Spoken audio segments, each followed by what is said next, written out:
Nous avons un certain nombre d'appels d'auditeurs qui veulent savoir si le criminel de l'Isère, même si vous n'entrez pas dans l'enquête, avait des complices, s'il était seul ou s'il avait des complices. À ce stade-là, je ne peux pas répondre à cette question, parce que, tout simplement, je ne le sais pas. Les enquêtes, vous savez, elles sont longues. Ministre de l'Intérieur depuis quelques mois, j'ai compris le 19 septembre 2012, dans une tentative d'attentat à Sarcelles, contre un hypercachère, déjà, que nous allions faire face à cette menace terroriste. L'enquête sur cette tentative d'attentat, qui s'est soldée quelques jours après par la mort de l'un des terroristes abattus par la police, par le démantèlement de cette filière, par l'arrestation de plusieurs individus. L'enquête est encore en cours. Il faut bien comprendre que ces enquêtes sont longues et en même temps indispensables pour comprendre le terrorisme, les filières et les complicités. J'espère que nous en saurons le plus vite possible, mais laissons la justice, les enquêteurs, travailler dans la sérénité. Et moi, je respecte ce travail-là de la justice. Il est indispensable pour comprendre ce qui s'est passé. Nous le devons bien sûr à la famille et aux proches de la victime. Alors, si on passe sur un autre attentat tragique, la Tunisie, qui a fait 37 morts, est-ce qu'il faut, il y a eu une campagne de publicité il y a quelques mois, la Tunisie, j'y vais, est-ce qu'il faut continuer à aller en Tunisie pour soutenir la Tunisie économiquement et moralement? Le terrorisme a voulu frapper la Tunisie. Pourquoi? Parce que c'est un pays qui a réussi sa révolution démocratique, qui a écarté l'islamisme radical, qui a réussi son printemps arabe, qui épouse les valeurs de démocratie et de laïcité. Donc nous devons aider la Tunisie. Il faut que comment il faut Parce que qu'au-delà des discours politiques, comment? De la droite et de la gauche en longtemps, il faut les aider. Comment? Par exemple, ils ont une dette. Est-ce qu'on les aide? Est-ce qu'on les aide sur le plan militaire? Est-ce qu'on les aide sur le plan économique? Parce que la Tunisie, c'est à 2 heures de Paris, 70 minutes de Nice, 50 minutes de Marseille. La Tunisie, c'est nous. Les Tunisiens savent qu'ils peuvent toujours compter sur la France. Il y a beaucoup de Tunisiens qui vivent dans notre pays. Il y a beaucoup de Franco-Tunisiens. Les liens entre nos deux pays sont des liens fraternels. Et nous sommes prêts à accentuer notre coopération de sécurité, notamment pour que la frontière avec la Libye puisse être mieux protégée. Un plan d'action, soyons précis là aussi, dans le domaine de la sécurité, a été préparé avec les Tunisiens. Formation, fourniture d'experts techniques de nos armées et de nos forces de police, coopération dans le domaine des forces spéciales que nous fournons, fourniture d'équipements spécialisés. Nous avons des discussions actuellement, Jean-Yves Le Drian, sur leurs besoins en hélicoptère. Beaucoup de ces choses, rien n'a été encore envoyé. Beaucoup de ces choses ont été faites, sont en train d'être faites, et nous allons poursuivre cette coopération avec la Tunisie qui en a besoin. Et nous voulons également soutenir la Tunisie sur le plan économique. Le président de la République a annoncé fin 2013 en Tunisie un plan d'aide à la Tunisie de 500 millions d'euros. Moi-même, je me suis rendu en Tunisie en septembre dernier pour une conférence appelée à investir en Tunisie. L'Europe doit aussi prendre ses responsabilités dans son aide. Je reviens sur le tourisme, M. Valls. Je répondais à la question de Jean-Pierre Elkabbach. Donc oui, il faut aider la Tunisie.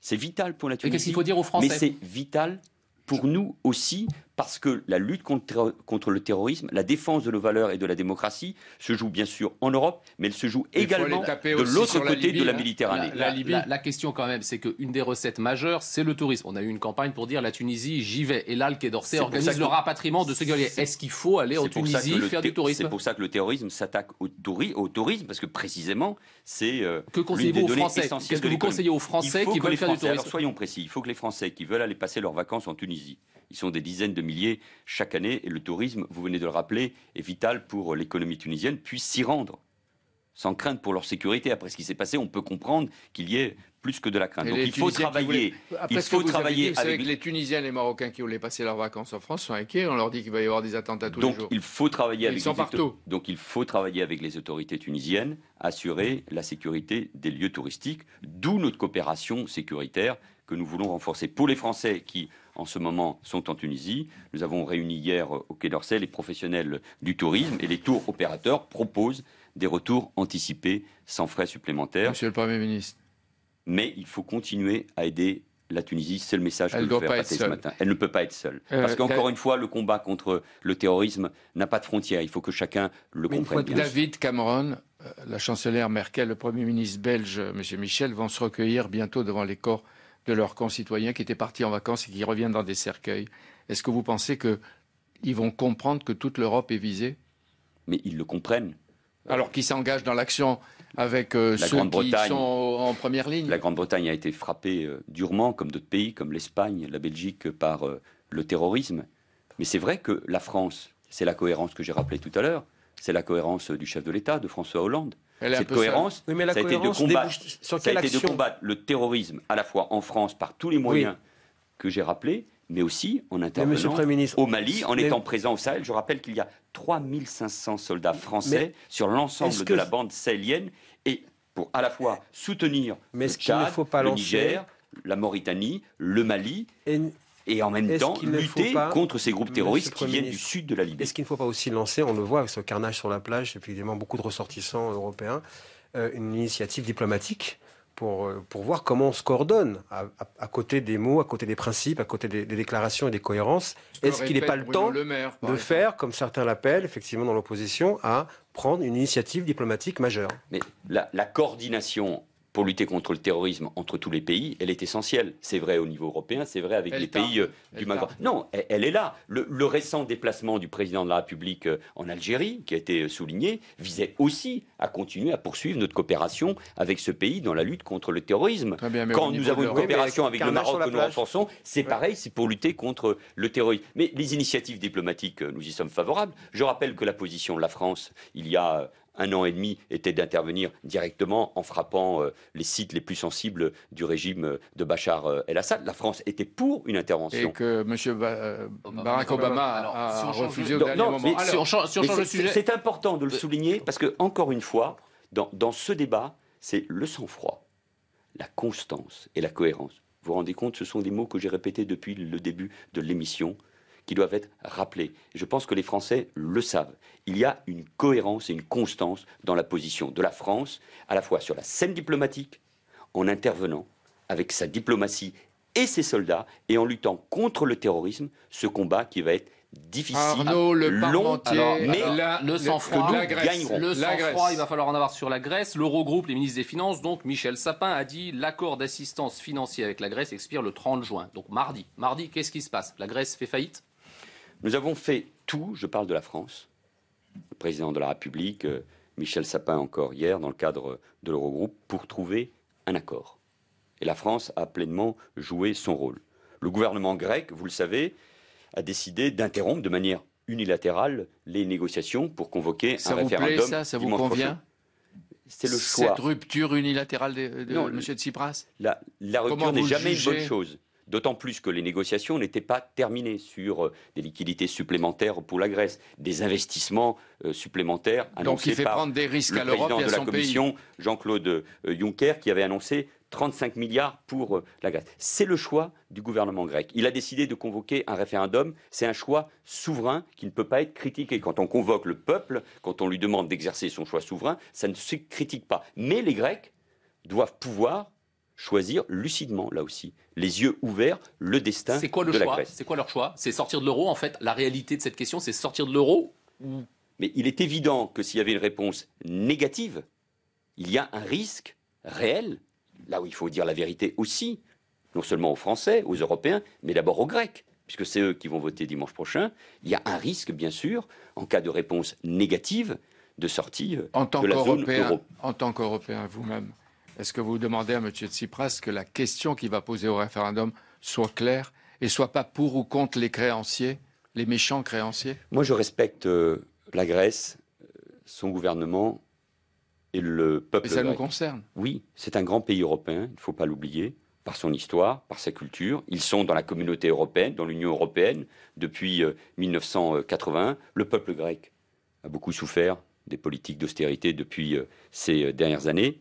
Mais je continue de penser, nous continuons de penser avec le président de la République et Michel Sapin, qu'un accord est toujours possible. Et moi, j'invite le gouvernement grec à revenir à la table de négociation. Et à renoncer au référendum? Non, c'est le choix qu'il a fait.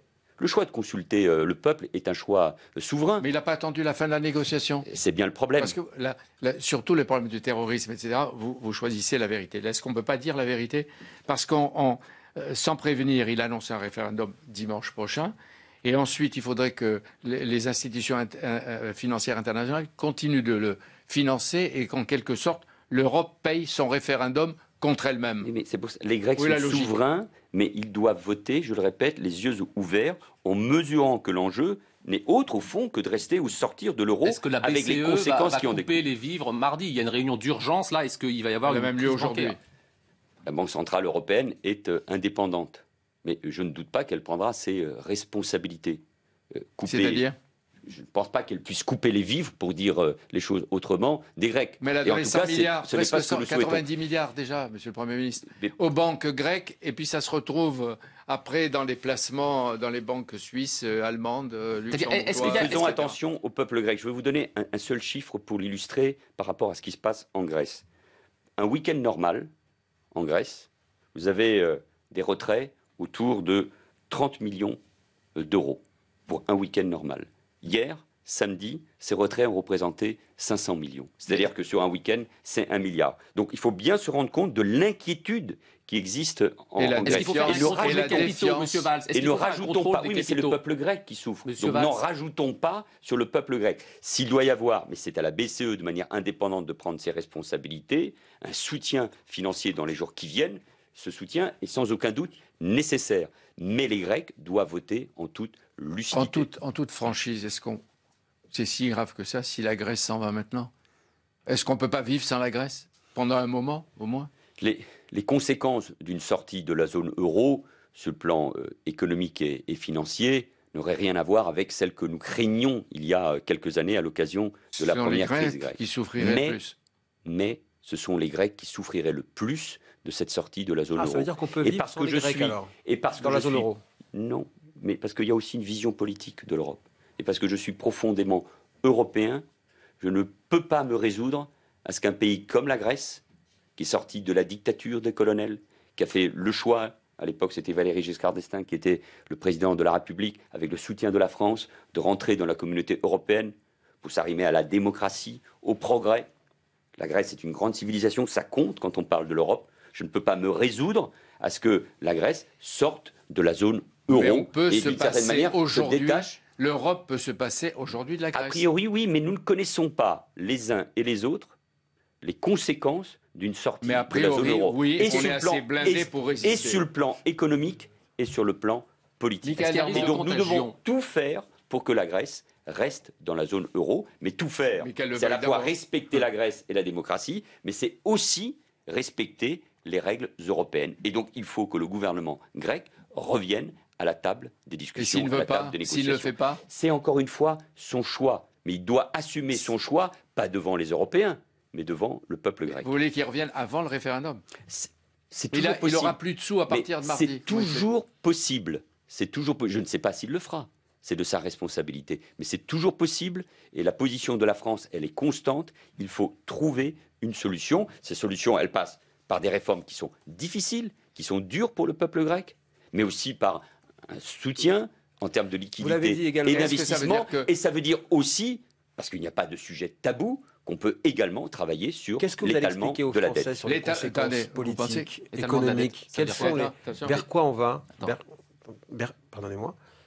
Vous avez dit c'est inconnu, on va vers l'inconnu. Qu'est-ce que vous expliquerez aux Français si la Grèce est sortie de la zone euro? Est-ce que c'est la victoire de ceux qui ont toujours dit il faut faire sans la zone euro? Une sortie de la Grèce, je l'ai dit encore, serait grave pour le peuple grec. Mais l'économie française ne serait en revanche pas affectée. Mais je ne veux pas, moi, me résoudre à ce scénario. Donc il faut, encore une fois, Vous avez tout dit- faire pour que la Grèce... Vous avez dit étaler la dette grecque. Ça veut dire qu'on peut rééchelonner, alléger, on ne peut pas dire supprimer, et pourquoi pas, mais la Mais- dette grecque. C'est toujours possible. Elle représente 180% du produit intérieur brut grec, c'est-à-dire de la richesse. Donc c'est un poids considérable pour le pays, pour l'État, pour les Grecs. Donc on peut toujours trouver des solutions intelligentes. Et Un d'ailleurs, effacement? Est-ce que vous êtes si pour on un est... effacement? Est-ce que vous êtes pour un effacement d'une Non. partie de la dette? Non, Non. parce que sur ces questions-là, il faut faire attention. Mais je veux rappeler que nous n'étions pas si loin d'un accord dans la discussion avec les Grecs. Il y avait eu des avancées, avec encore une fois des choix difficiles et courageux faits pour le peuple grec. Accord sur les objectifs budgétaires, il l'avait accepté. Acceptation de réformes importantes, concernant la hausse de la TVA, les privatisations d'entreprises publiques, des réformes des retraites, mais en préservant les plus modestes. Ça, c'était la possibilité de donner une perspective sur le traitement de leurs dettes. Donc, il y avait et il y a toujours la possibilité... M. Tsipras a fait voler ça en éclats. Mais c'est son choix, je l'ai rappelé, il a rompu de manière unilatérale les discussions qui étaient en cours vendredi soir. Bien sûr que je le regrette, parce que l'Union européenne, c'est la possibilité de discuter avec tous les membres, ou l'Union européenne, et en l'occurrence là, de la zone euro. Est-ce qu'il y a un risque de contagion à l'Espagne? Il y a d'autres. Parce que pour politique et économique. Il y a toujours des risques en termes d'impact concernant les taux d'intérêt d'un certain nombre de pays qui suivent bien sûr avec inquiétude ce qui se passe en Grèce. Donc, les conséquences de ce qui se passe en Grèce, elles sont toujours possibles sur d'autres pays de la zone euro. Il y a une phrase hier de M. Yanis Varoufakis qui a paru choquante. Il a dit aux Européens, donnez-nous l'argent et on fera voter oui. Est-ce que vous demandez à M. Varoufakis et à M. Tsipras, pendant la campagne du référendum, de ne pas s'en prendre trop brutalement à ceux auxquels ils doivent de l'argent et qui les ont aidés jusqu'ici, qui continuent à les financer? Parce que nous appartenons à la même communauté de destin. Les mots de part et d'autre qui blessent et qui humilient sont toujours de trop, surtout dans une négociation et dans une situation aussi difficile et aussi complexe. Est-ce que vous regrettez les conseils de M. Pigas, qui conseille M. Tsipras, qui a conseillé l'ancien Premier ministre grec également? Je ne sais pas de quoi vous parlez exactement. Banquier d'affaires qui conseille le Premier ministre Tsipras et qui aujourd'hui l'a amené certainement à cette décision. Comme il conseillait le gouvernement conservateur précédent. Je ne sais pas. En tout cas, moi, je n'ai pas de commentaires à faire sur ce sujet-là. Nous sommes dans l'action et pas dans l'analyse de l'action des uns et des autres. Le diagnostic de M. Strauss-Kahn et celui de M. Strauss-Kahn, vous le partagez? Mais il y a des propositions, bien sûr, intéressantes formulées par les uns et par les autres, et notamment par Dominique Strauss-Kahn, mais j'ai l'impression que ce n'est plus le sujet. Nous sommes dans un autre moment. Nous sommes hors délai. Est-ce qu'on peut écouter Dominique Strauss-Kahn, le recevoir et l'écouter aujourd'hui, puisque son procès est terminé, comme on l'a vu? Mais ce n'est pas moi qui fais les invitations des émissions d'Europe 1. Donc je vous laisse libre, Jean-Pierre Elkabbach, d'inviter qui vous voulez. Vous m'avez invité, j'ai répondu avec plaisir. Merci beaucoup. Mais moi, je parle des invitations à Matignon, c'est autre chose, ou à l'Élysée. Une pause et on se retrouve pour la dernière partie de ce grand rendez-vous passionnant et concentré avec vous, Monsieur le Premier ministre.